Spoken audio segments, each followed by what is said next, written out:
Awesome. Very cool. So I actually had another speaker lined up and they were not able to participate today. I see Taylor Clark here. And how's it going, Taylor?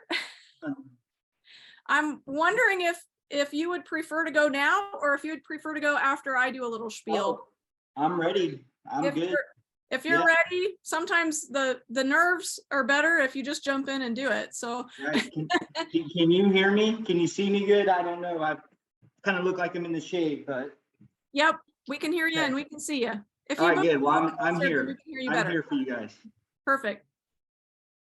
Thank you so much for inviting me to this. This is kind of, for like a small business, guy that's out in the sticks, appearing on the computer with people surrounding you is kind of a little bit nerve-wracking, but I'm getting a little bit used to it. But every time it gets a little bit better. So thank you for doing this, and I'm happy to do it. Yeah, thank you so much for coming. And I'm down the road a little ways, so I believe you're Boulderberry Farms, right, Taylor? Yes, we are Boulderberry Farms. We have two locations. One is in Goshen, Ohio, and Morrow, Ohio, east side of Cincinnati. Cool. So that's where we're located. Yes. Cool. And Michael Kilpatrick, who was just speaking, actually is in Ohio as well. So that was kind of cool that you guys are sort of neighbors. I don't know how close you Oh, are. we're more than neighbors. We're buddies. Yeah, Okay, cool. we talk on somewhat of a good occasion. So we're always communicating. Awesome. Good to hear him.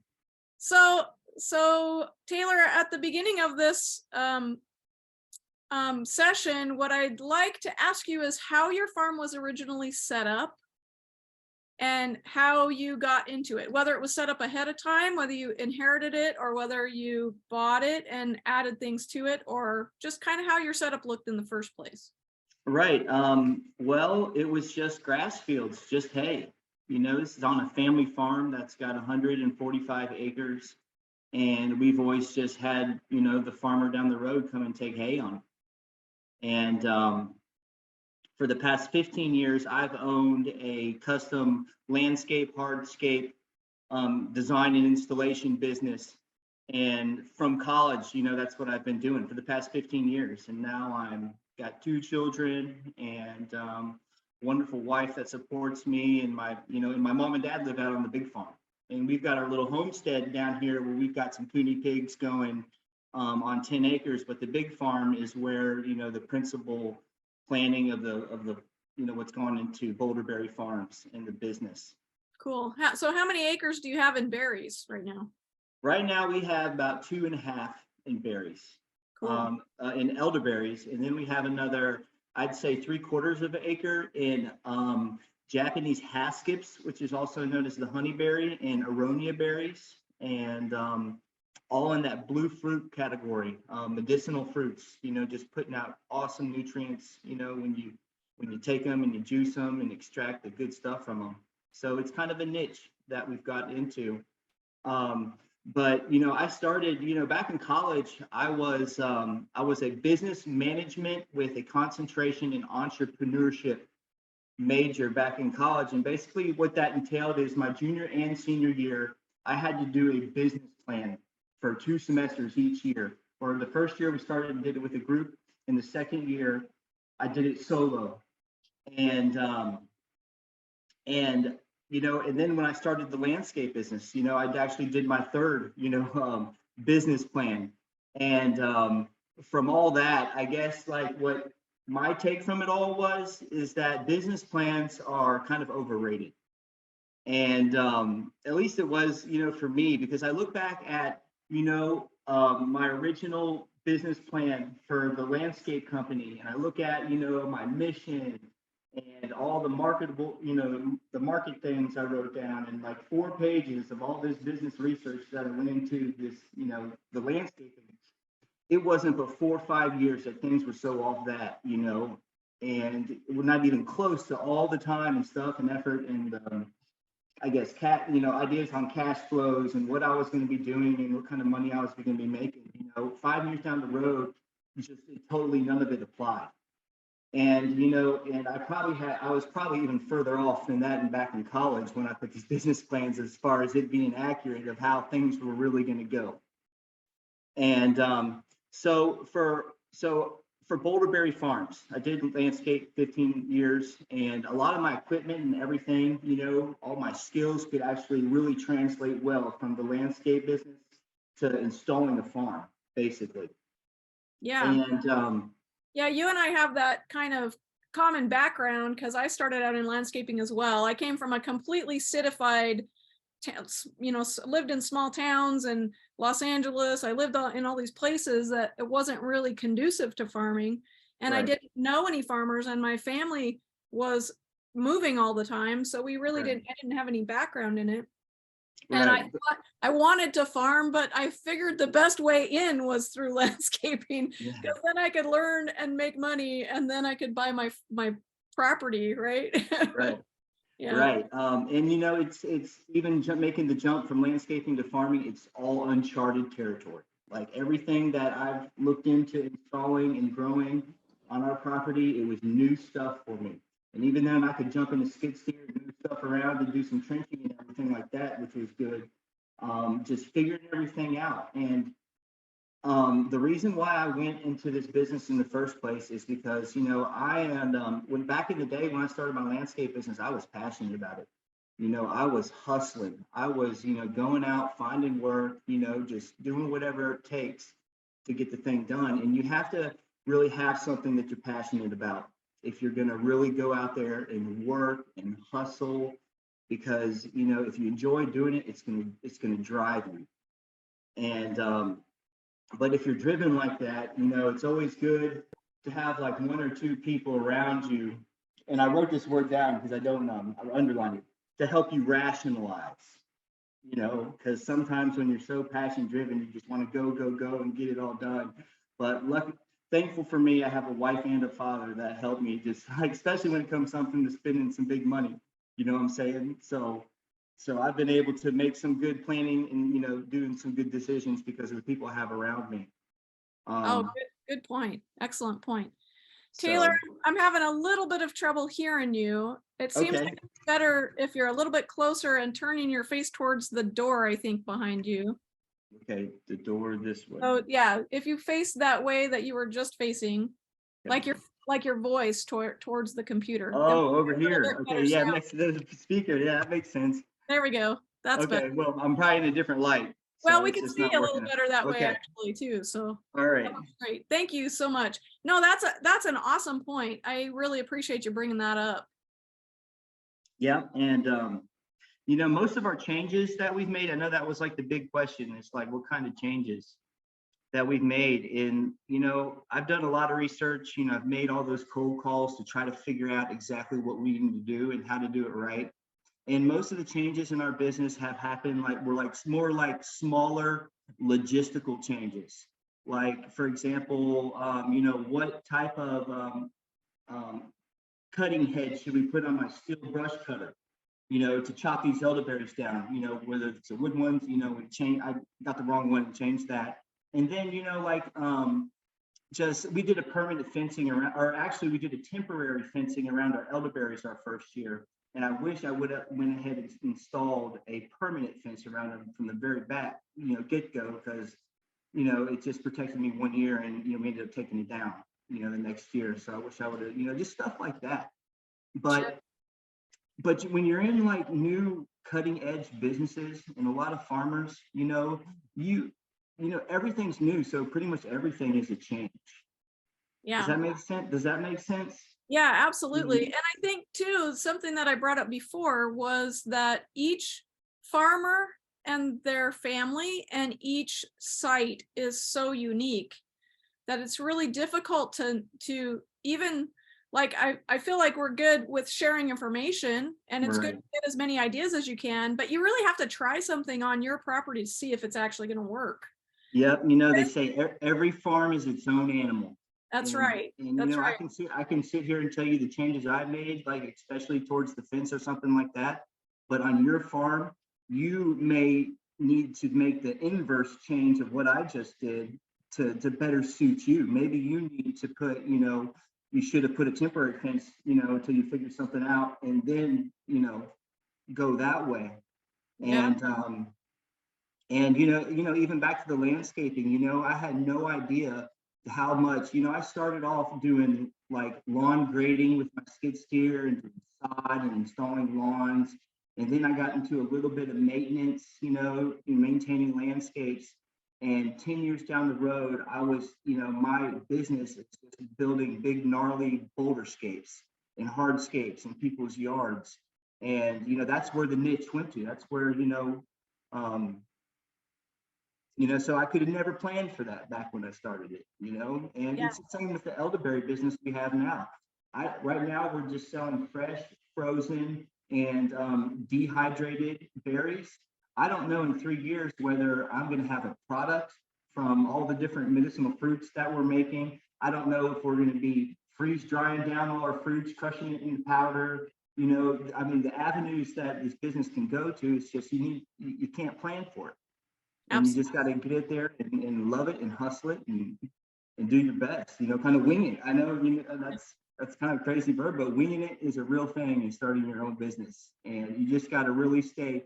What I do is I just stay organized. I have a planner that I keep all the time, writing down all my ideas, writing down everybody's number, making sure you're saving your number in your cell phone, which is a big problem that I have. Is I get all these calls from people that didn't, save. It's like, oh, who is this? So, and just being a great communicator, and also, keeping being able to turn it off, so to speak, because a lot of business owners, they can get, it's something that I feel that I've done well, but I can always improve on, is turning it off and doing family time and giving them enough time, whether if you have a family, whether if you have friends, just being able to turn it off. Yeah, absolutely. I think actually this planning process, and we're talking now about kind of the bigger planning process, right? We're not just talking about sites, but we're talking about business planning and life planning on top of those, the small subject of site planning. But all of those things, we need to give ourselves, number one, if you're a farmer, you tend to be a little driven and you tend to, like, you wouldn't do it if you didn't love it, because there's not enough profit in it. If you didn't love it, you'd go do something that paid better, but and was less work. But we like it, we love it. There are reasons that we do it, and often those reasons are beyond just the profit that we make from a product or something like that. We really love that life, and that's worth, to me, that's worth money.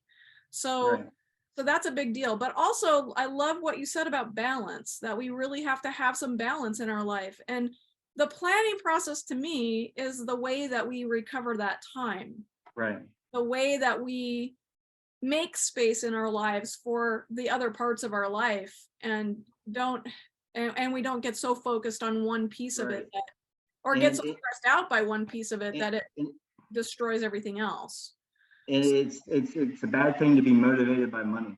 That's another thing. People get so, upset over, stuff that happens, with their income, and stuff like that. And you got to just be able to, have a good morale about it. Probably one of the biggest things I would change so far, is I'd like to have closer communion with God. And, we're believers here, and we believe, and we have faith that, all this is part of God's plan, and God has a plan for our lives. And if we're following God and we're communing with God and going in his direction, he's going to make it successful. And it's easy to do. All you have to do is basically pray and read the word, and that's kind of communion right there. And, and that's going to, pour into your life and all the decisions you make, and being guided by, our Holy Father and Creator, is something that I want to do better. But also, like I said, spending more time with the family and being able to turn it off. Because these are precious moments when you got little kids right now, especially. And I regret, doing dusk till dawn work days, because I don't see them. I don't see them in the best time of their lives, in our lives. So yeah, absolutely, that's pretty important. Absolutely. But yeah, I want to just say one thing in response to your comment about money. And things shifted for me considerably when I started realizing that money, especially in our culture, it's not thought about this way, but it really is a representation of energy. It's a Yeah. representation of Yes. your work, really. Yes. I mean, of your love and your work. And Success sometimes is often characterized by money and how yeah, much you. yeah. So if we can think about money in terms of that, that representative role or symbol that it is for something else, Right. then we're not so willing to give the important things away, Right. and in exchange Uh-huh. for it. That's true, but unfortunately, having a farm business, it takes money. Yeah, And so you're not getting away, once you got everything in, yeah, you're more focused on how much you're making from what you put in. But at the beginning stages of farm planning, it's how much you're going to be spending. exactly. And even, a lot of people go into this without any financing and need to seek financing, and that's where your business plan is, having something down on paper is going to play a very important role. And you're actually, if you're going to be applying for any type of financing from its lenders, from its family members, or from friends, then you better have something, legit on paper that's going to, show, how much you're going to be making potentially, based on your research and your numbers, and have a plan together. I was blessed to have enough proceeds from my previous business to start all this. So I've got a lot in right now, and I've taken a financial hit trying to get this going because I'm not doing as much landscaping anymore. So yeah, but that's going to motivate you. There's no way around it. No matter how you're living, that's going to motivate you to pay the bills and sustain the farm. So, but one thing that I hadn't mentioned yet, people are talking about I'm talking about business plans. When I started Boulder Berry business, I had a perfect business plan already printed and typed up for me. And what it was called the OSP, the Organic System Plan. And basically what the Organic System Plan is, it's a 40-page application to become certified organic. And you have to have one done if you're planning on producing, basically growing a crop or raising an animal. But for the handling, which involves harvest, processing, packaging, selling, and all that, you have to have another 40-page application or OSP for that. So 2 of them.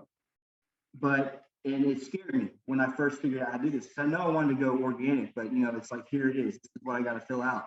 But as I got into it, there were a lot of decisions that I had to make right there that, forced me to make decisions about my business right there and really think about it, because I had to fill out that form. And it's they ask you the perfect questions.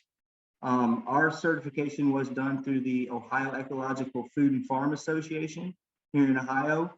You can go to their website, www.oefa.org. And it is an amazing resource that I had. Being able to call them with questions, being able to do all that. And it actually, this OSP, this Organic System Plan, forced me to draw out flow charts of how, picking the elderberries would go into the 5-gallon bucket. The 5-gallon bucket would go into the back of the ATV. The ATV, would go down to the destimmer, and having to draw all that up, was perfect, because that really guided me, and knowing what I had to buy, in the time I was going to be spending on all this. So Absolutely. And actually, it's been really interesting for me. I was a conservation planner for our local conservation district for a while. And that same principle kind of held. There were things that people were using to apply for particular programs with the Farm Service Agency or Natural Resources Conservation Service, or with our local conservation district programs. And those requirements that we had for those, so we had practice standards, basically. I went and looked at the fencing practice standard, because those were built up over time, out looking at many farms and seeing what worked and what didn't, and scientific research into what a good fence looked like. Right. And not that I necessarily had to, because I wasn't applying for those programs, but I used that information on my farm to learn how some of those things could be done. And then I could choose to use it or not, right? So Right. I love this idea. I'm going to go look that up actually, because that sounds like the kind of detail that you want to do on your processes, especially post-harvest processes, Right. needs to be that detailed, or you will flounder in that. There's so much about post-harvest that we don't even really think about when we think of farming, right? We don't think about what happens after you raise the thing and you have to do something with it. How do you get it to the people? How, you know, what steps do you have to take to get it there? And at least with my sheep, besides shearing and lambing, that's the biggest piece. If I do meat production, then I have to think about butchering, and I have to think about cold storage, and I have to think about how I'm going to get it to my customers, and I have to think about all those things. And that's a bigger job than most of my year is spent opening gates and putting a little feed in a bin once a day. It's really not that big a hairy deal, but that post-harvest part really needs to be thought through. So thank you for bringing that up. That's a really great idea to use some other tools that you're running across, you know, in your certification processes or with government programs or with anything like that as part of your education in developing your farm. Right. Yeah, that's right. You know, one thing we haven't touched on real quick is basically, you know, Michael mentioned like 3 aspects in his, and it's basically, if you're going to have plants and you have animals, you need 4 similar things. Number 1 is water. Number 2 is soil for plants. For animals, it would be food. Number 3 for plants is sunlight and protection. And when I started off making all my business decisions, I basically looked at what was most vital to give me to the quickest path to me selling and making money. So what was vital for us, you know, was the water. I knew I could change, you know, the soil and everything with soil amendments and everything, but I knew I had a big job in getting the water, installed, the pump installed and going to the plants and everything, all the trenching and stuff like that. That was going to be a big one. And the second one was going to be, you know, fencing. Yeah. It is going to be protecting my elderberries from the deer that are just everywhere on our farm. And so that was 2 things that I had to put the money down on right off the bat and get it installed. And and then after that, it was just kind of smaller tasks. Getting the 2 big tasks out of the way, you know, is kind of how I wanted to go about it. Exactly. Yeah, and prioritizing those things that you know are going to impact multiple other decisions that you're making later. Right. And in holistic planning, I've taken holistic management planning training, and in there we actually kind of traced back to what's the most important thing that's in the way of you doing what you want to do. And they called that the logjam exercise, where you were like trying to figure out what's the thing that's holding up everything else, right? What's exactly the one thing, the logjam, yeah. One thing, then suddenly all the other things kind of get easier to fix. Yeah, so, and you know, the world of technology these days, you gotta admire it, because it helps us fix stuff, you know. Sure. I mean, I can go on the internet and find anything, you know, right now, and call anybody up, you know, and there's so many means of communication. It makes it easier than back in the day. Oh yeah, for sure. Doing that stuff. So yeah, but it's fun. Thank you so much, Taylor. Our time with you is up, and I'm sad because we could talk forever. We haven't actually had a chance, I know, right? to meet much before today. We did a little tiny rehearsal yesterday, but it's been great to meet you. That's no problem. Good luck to you and your family and your business. That sounds like you guys are rocking it. Yeah, we're having a good time. If anybody wants to follow us, you know, the best way to follow us is on Facebook.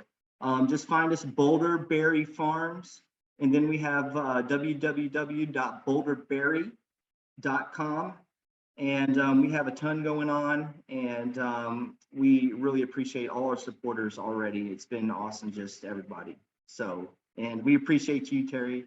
My wife's not here, but you know, from our whole family, thank you for giving me the opportunity to do this, and I hope I've been able to help somebody out. Oh, you brought up some super great points, and the thing that I wanted with my speakers was people who actually had experience doing it. So I could have brought in folks who were like educators, or I could have brought in folks who were scientists, or I could have brought in folks like that. I really wanted people who were actually on the ground doing the work, because Right. you guys are going to know where the log jams are, where the pitfalls are. And so I really appreciate your participation. It's just such a joy to meet you, and say hello to your family. Likewise, I will. All right. Well, thank you, Terry. Bye bye now. Nice to meet you. Talk to you later.